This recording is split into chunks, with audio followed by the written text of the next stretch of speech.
লোকমুখে প্রচলিত আছে দরবার স্কয়ারের এই কাল ভৈরব মন্দিরের মধ্যে যদি কেউ মিথ্যা কথা বলে তাহলে তার শাস্তি নাকি শিবজির যে উগ্ররূপ কাল ভৈরব তিনি নিজে দেন। এই যে দেখতে পাচ্ছেন কাল ভৈরবের একদম উগ্র যে রূপটি মানে শিবজির আরেকটা রূপ।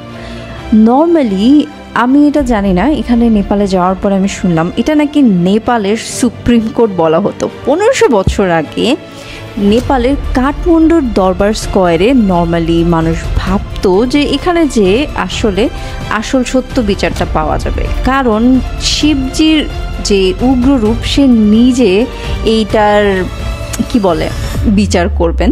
তো আমি এখানে যাওয়ার পরে 2-3টা অনেক বিখ্যাত মন্দির দেখলাম। কুমারী মন্দির, যে মন্দিরটাতে গেলে নাকি বলে যে কোনো কুমারী মেয়ে যদি মনের বাসনা নিয়ে যায় সেটা নাকি কুমারীর যে মাতা তিনি নিজে থেকে পূরণ করেন।